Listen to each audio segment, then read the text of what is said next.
अस्सलाम वालेकुम पाकिस्तान में मलिक अस्लाम नवान नहायत अहम पेशरफ्त और चंद बड़ी खबरों के साथ आपकी खिदमत में हाजिर हूँ।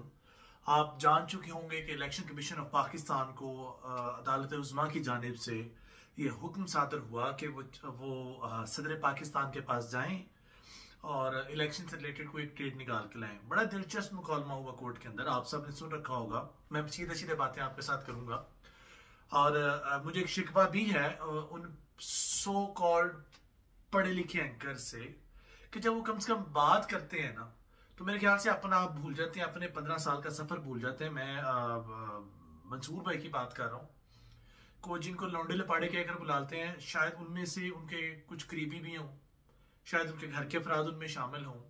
तो एनी हाउ, तहजीब का दामन आपको कम से कम नहीं छोड़ना चाहिए, आप में दूसरों में फर्क होना चाहिए। लेकिन हे वी आर, डिग्रियां भी आपकी पता नहीं कैसी कैसी होती हैं, लेकिन anyways that's not a point. Let's come to the point.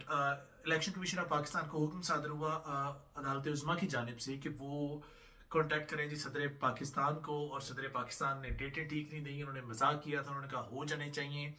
बड़ी अजीब सी एक अजीब सा मुकालमा है जो मेरी समझ से बाहर है। जब सदर पाकिस्तान कह रहा है कि भाई मुकम्मल हो रहे हैं दिन, को डेट रख लें, और चीफ इलेक्शन कमीशन उसे कहता है जी मैं तुम्हारा ताबे नहीं हूं, और आज बातें की जा रही हैं कि सदर के पास तमाम तरह इख्तियारात हैं। पिटीशंस पहले भी फाइल करने की कोशिश की गई, आपने पाकिस्तान तहरीक इंसाफ के केसेस सुनने से इनकार कर दिया, और आपने पिछले चीफ जस्टिस की कई ज्यादा जो ऑर्डर्स थे, मेरा नहीं ख्याल मैं आपको यहाँ पे पॉइंट आउट कर रहा हूँ, यहाँ पे मैं यहाँ पे कोई ऐसी बात कर रहा हूँ, लेकिन जो पिछले चीफ ऑफ जस्टिस जो थे, उनके कुछ ऑर्डर्स थे जो हवा में उड़ाए जा चुके हैं। साबका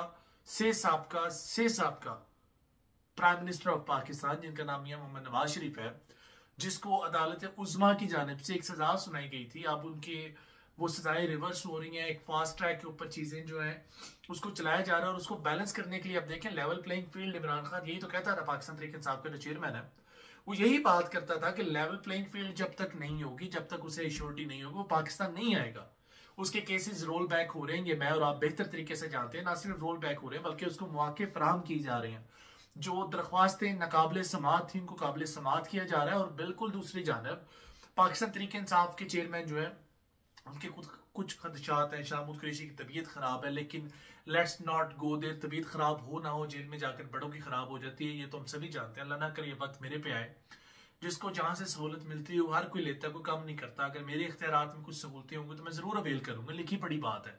लेकिन यहाँ पर मुद्दा यह है कि chief election commission of Pakistan अब जो सदर पाकिस्तान के पास गए हैं, तो ऐसी कौन सी नौबत पेश आई जो पहले उन्हें वहां जाने से रोक रही थी, और आज वो 2 दफा वहां पर जा चुके हैं। फिर उन्होंने डेट पर भी उन्होंने बोला जी वो 12 अक्टूबर कहते हैं, फिर उन्होंने बोला जी 4 को संडे है तो फिर इसलिए हम 12 कह रहे हैं। सदर पाकिस्तान ने जुमेरात का दिन 8 अक्टूबर फाइनल कर लिया, गोंगला तो मिट्टी चाड़ ली, दसिया है कि मैं भी ताकतवर हूं।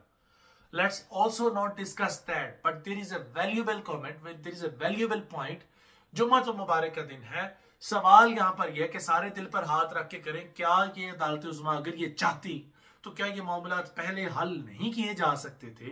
क्या इस बात को इतना तूल देने के बाद आज हम उस मामला को हल करने की कोशिश कर रहे हैं? क्या ये तमाम तर चीजें अच्छे तरीके से, एक्शन तरीके से अदालत उज़्मा ऑर्डर देकर पहले रिजॉल्व नहीं करवा सकती थी? एक बहुत बड़ा सवालिया निशान है जिसके जवाब हमें आने वाले दिनों में मिलेंगे। हाँ, एक अच्छी होप ये है कि जो chief election commission of Pakistan है, शायद उसको ये रियलाइज हो गया है कि पाकिस्तान तहरीक इंसाफ के जो चेयरमैन है वो निहायत मकबूल तरीन लीडर है, और शायद उसको ये भी रियलाइज हो गया कि आने वाले दिनों में तहरीक इंसाफ के जो उम्मीदवार हैं वो टिकटें निकालेंगे, सीटें निकालेंगे। शायद इसी वजह से इलेक्शन कमीशन ऑफ पाकिस्तान ने एक बयान जारी किया है जिसमें वो ये कहने पर मजबूर हुए हैं कि जो चेयरमैन पाकिस्तान तहरीक इंसाफ है वो एक निहायत मकबूल तरीन लीडर हैं। तो क्या जो आपने मकबूल तरीन लीडर के साथ सलूक किया, क्या वो आपको जायज था? क्या आपने किसी को खुश करने के लिए जिस तरह के कड़े सख्त जो है ना आपने पड़ाव डाले पाकिस्तान तहरीक इंसाफ के इर्द गिर्द, क्या वो जायज था? क्या वो कानून के ताबे था? और ना सिर्फ ये, बल्कि एक बड़ी अच्छी बात उन्होंने की, एक गेस्चर दिया है। गेस्चर ये दिया कि पाकिस्तान तहरीक इंसाफ का जो ठप्पा है, जो बल्ले का निशान है, वो रहेगा। चले, बड़ी मेहरबानी, दे रहा है दुरुस्त है। क्या ये अर्ली साइंस है कि पाकिस्तान तहरीक इंसाफ के जो चेयरमैन है उनको रिलीफ दिया जाएगा?